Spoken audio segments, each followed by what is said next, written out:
Now I would like to call upon Dr. A. Nehmatullah, former beloved head of the Department of English, to offer felicitations, please, sir. In the name of God, the most beneficent, the most merciful. May God's peace be on all of us. Good morning. The Honorable Chief Guest of this workshop, Dr. Nair, the other guests, Dr. Ramesh, Christopher Ramesh, I'm sure the name is right. Okay. And then our former student and presently a scholar and teacher at Jamal Muhammad College, Abdul Muhammad Ali Jinnah, my friend and director here, Dr. Abdul Qadir, the executive committee members who shoulder the great responsibility of running this solitary institution belonging to the minority community down south, right? The only aided Muslim minority institution beyond Madurai is this one, a single institution which is taken care of and nurtured by the dedicated devotion of the committed members who are selfless. And my dear colleagues, half of whom are either my research colleagues or my direct students at MBA or MA or MPhil or PhD, and respected faculty and my dear students. Dr. Hanif does not forget to include me every year, once a year, right? And once a year, this seminar or workshop or colloquium or symposium is conducted, and we don't know the difference between one and the other, right? I don't know how befitting the word, workshop is to this. I don't know whether you are going to work on anything. Is there going to be a worksheet on which you are going to be tested? Is there going to be a model presentation of a particular theory? Whether you are going to be asked to find out and apply the same in a piece of given text and then feedback given. This is what is usually a workshop. A model presentation, theory, and then some kind of work for the participants, right? Here the only work is to sit and listen, right, usually. And then of course to give feedback. The excellent faculty would be in a position to identify how best you absorbed the ideas discussed here and then respond. But the prime thing about the college and the department is, ever since we started conducting from 2003, the kind of seminars, there is no let up, right? For reasons, right? Political and unacademic, right? Nothing disturbs the movement, the steady, systematic, sustained movement towards excellence. So that is the greatness of this institution, and we have all contributed to that trend, and that should continue. So thanks once again for having been invited. And I would like to, because there is going to be a book release, I don't know whether I'll get another chance to talk about it later. So I think I should say a few words about it. And when the number of books written by Dr. Nair was being read out, right? We were simply bamboozled by the variety, by the sheer number, by the kind of price that he was mentioning, right? And so, in every way, it is a prolific output from a person of great in-depth knowledge of the theories, especially contemporary ones, right? And actually, one of our students, Khalil's classmate, what was her name? Went to the University of Hyderabad. When Anita, yes. When she asked me, as soon as she finished her BA, she asked me, sir, I would like to go out of Tamil Nadu and study somewhere where there will be more quality, right, in teaching. So, and she was actually the daughter of a research and analysis wing officer, right, RA, right, foreign intelligence officer, right. And I suggested you go either to the English and Foreign Languages University at Hyderabad or to the University of Hyderabad, right. So I had the pleasure of studying at the CEFL, then it was called Central Institute of English and Foreign Languages. And that gave me a lot of foundation on which I was able to later on build.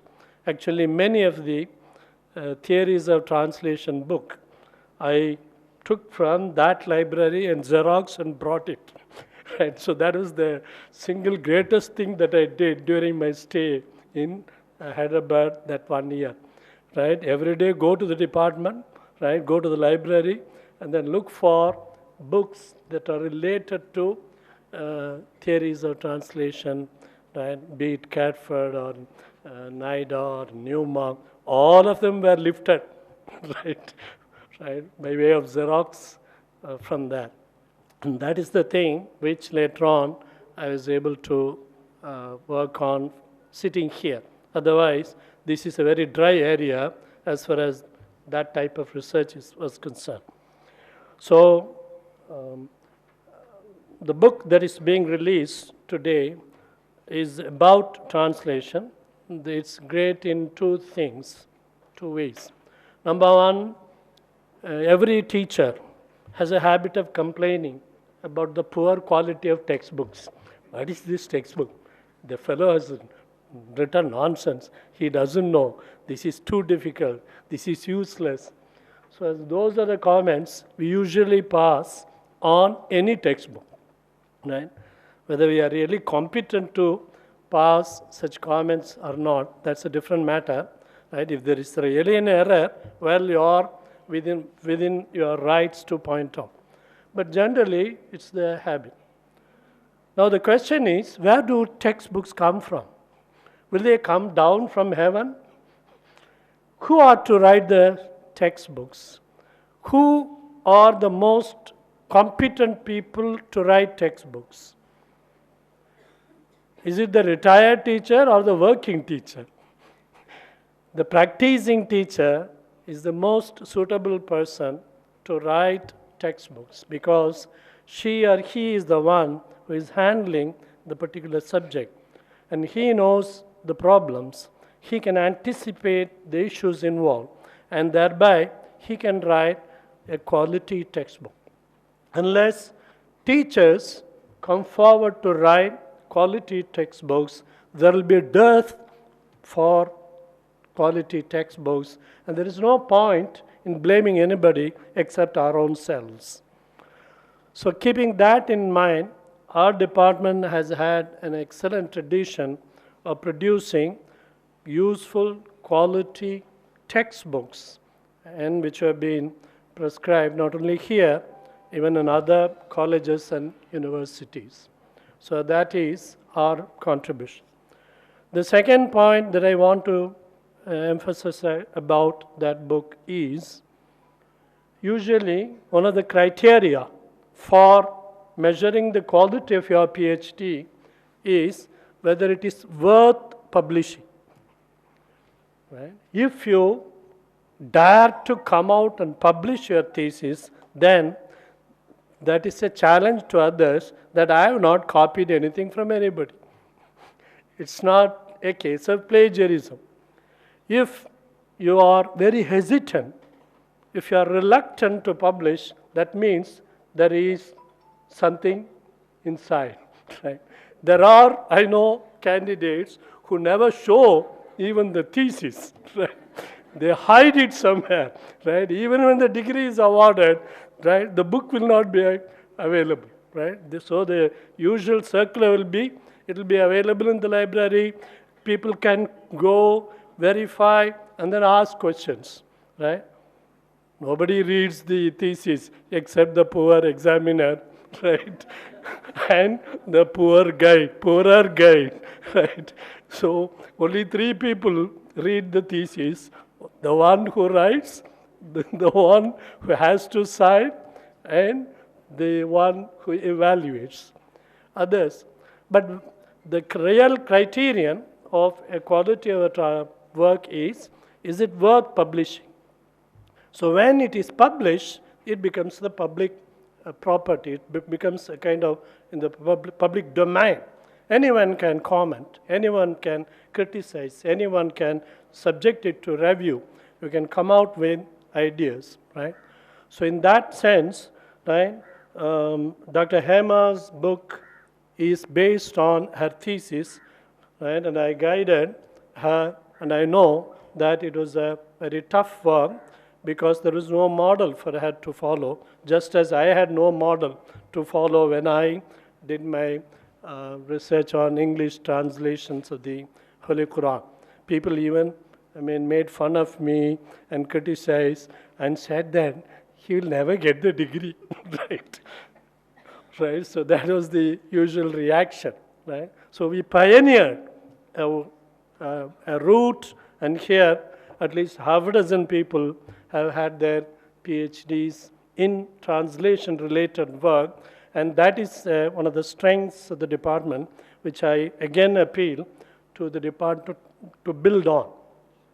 Of course, when you look at the variety of topics that is being read, right, every year you have conducted a seminar on a different topic that introduces fresh ideas, but at the same time, right, don't forget to become excellent in one particular area, and the moment the department's name is mentioned, everyone should say, right? So that department is known for this particular specialization. So that is, you can't specialize in everything. You can only narrow down and specialize in one area. And when there are half a dozen people who have done research on translation and related work, so that's an area which you can really build blocks on, and that will grow. So with that suggestion, I once again congratulate Dr. Hema for bringing out the book based on her doctoral thesis, and for the department to conduct this useful workshop on theories and world making. Thank you. Thank you very much, sir, for the felicitations.